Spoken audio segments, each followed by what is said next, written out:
Welcome back. This is module number 3, levels of measurements, and section number 3 is called permissible transforms and permissible statistics. So as you know, some information in the numbers at a particular level of measurement is valuable. At the same time, it's quite arbitrary, or superfluous. So what can we do to a set of numbers without destroying the valuable information? So that is exactly what you call the permissible transform. So what we can do with these numbers. Each level of the measurement has a permissible transform. So nominal or ordinal, everything has got a permissible transform, set of operations that we can do it. So these transforms are hierarchical. So that means that if you perform a transformation that is only permissible at a lower level, then you will automatically drop the level of measurement to that particular lower level of measurement. So for example, if an operation is permissible only at nominal level and you are doing that operation at a highest level, that is ratio level, then ratio level become a nominal level. That is why the meaning of hierarchical here means. It is impossible for a measurement or lower levels to transform to another level by any set of mathematical operations. So if you have a data that is actually poor data that is measured at nominal or ordinal level, and even though you do excellent statistics or excellent mathematical conversion, it is impossible to increase its accuracy. So a basic principle in statistics is something called garbage in, garbage out. So if you put the garbage, then after any kind of statistical tests, so whatever that comes out of the statistical test is again that is a garbage. So the quality of the data is extremely important for any kind of statistical tests. So permissible transforms at the nominal scales are any transforms that preserve the equivalency and the set membership. So these are the only ones. So virtually any sort of mathematical operations do preserve this equivalency as well as set membership. So these all are actually applicable at the nominal level.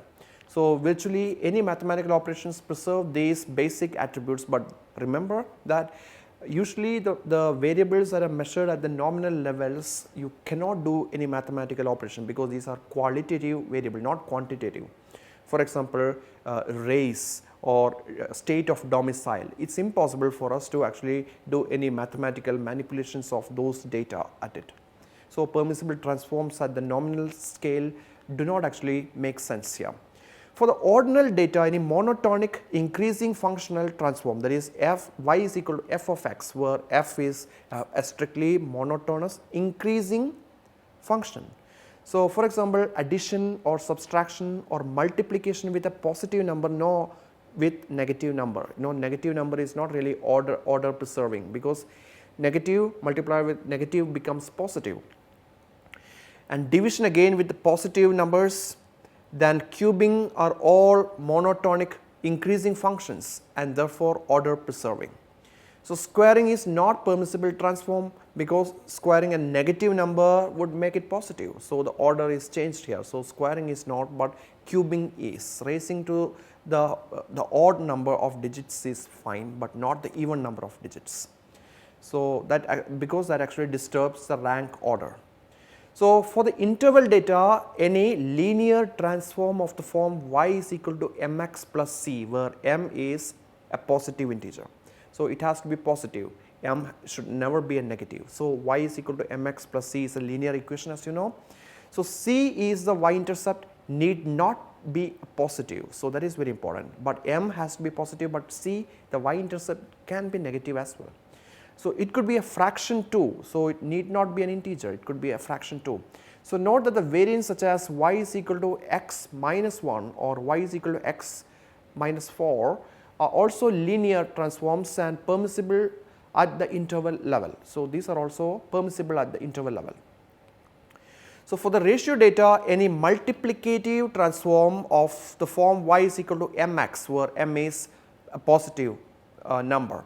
So the formula above would generate a linear graph that actually pass through the origin of the graph, you see, mx. So plus c, where the c is 0, so 0 is the origin.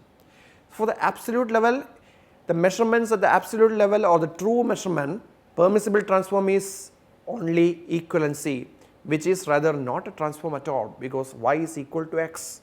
So absolute level is the highest one, which is identical to the real value of the attribute.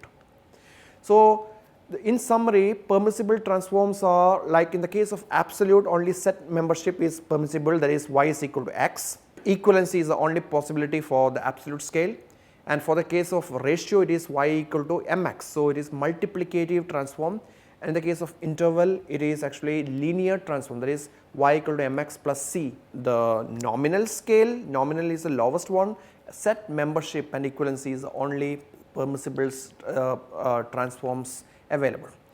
So, for practice, for example, you are measuring weights of a group of individuals on a scale that measures in kilogram. Unfortunately, following an installation of a new rubber mat on the scale, it was not tied properly, so that person's weight has a kilogram added to it, assuming that the scale is otherwise working condition. So, what level of measurement will the recorded weight will achieve? So, that is a practice problem.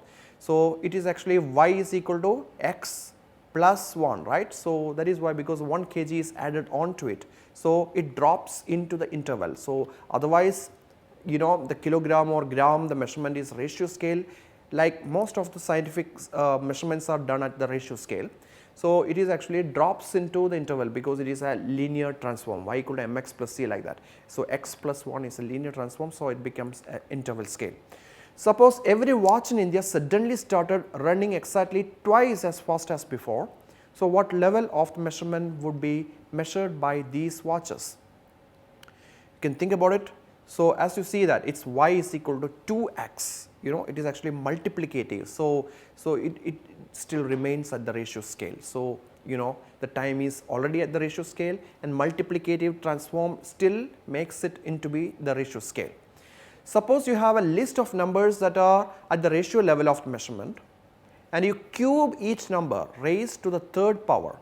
What level of measurement will these numbers now achieve? So, if you cube it, so that is y is equal to x cubed, it drops to ordinal level, not even the interval, but it drops still further, that is ordinal level, because cubing is a monotonic and order preserving operation. So, it is only order preserving, but if you cube it, even interval does not actually make sense in that case. So, it drops into the ordinal level of measurement.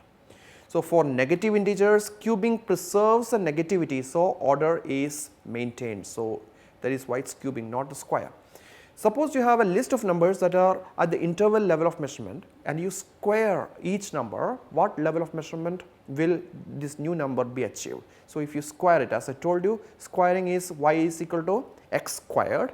So, x squaring is not really order preserving, because negative number, if you square it, becomes positive. So, for non-negative number, squaring preserves order, but not for the negative number. So, that is why it drops into the nominal scale. So, it is actually the lowest scale. So, the squaring. Now, other question is, suppose you have numbers that are at the interval level of measurement, and you modify them by subtracting 3 from each of these numbers, what level of measurement will it comes? So, if you subtract with the 3, what will happen? Y is equal to x minus 3. So, it remains at the interval scale, because this operation preserves the relative spacing. So, subtraction preserves the relative spacing. So, this discussion is all about permissible transforms at different levels of measurement.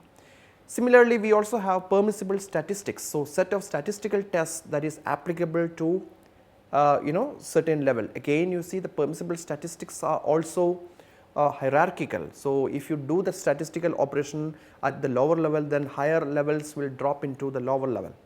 So, what are some of these permissible statistics? For the nominal level, so mod or chi-square are only permissible statistics that are applicable at the nominal level. So, because these both are non-parametric tests, the chi-square or the mod, for of course. And at the ordinal level, you can do percentile and median. Again, these are non-parametric methods. So, all these methods we will discuss later modules. Okay. So, median and percentiles are permissible, they are okay for the ordinal level of measurement. So, in the case of interval, virtually any of these the measurements and the ratio scale as well. So, ratio scale also involves the CV and SD and all that we will be discussing in the later modules. So, in summary, permissible scale transforms define a set of mathematical operations that are allowed to perform at each level of measurements. These operations are hierarchical. If an operation is allowed only at lower measurement level, then the measurement at the higher level will be dropped into the lower measurement scale. Permissible statistics define a set of statistical tests that are allowed at each level of the measurement, while tests are allowed at the higher level cannot be performed at the lower levels, vice versa is acceptable. The tests that are okay at the lower level, for example, the chi-square, you can perform that at the higher level. So, it is not exactly hierarchical, unlike the permissible transforms. Hope you have enjoyed this video. Thanks for watching, and please actively participate in the discussion forums. Thank you.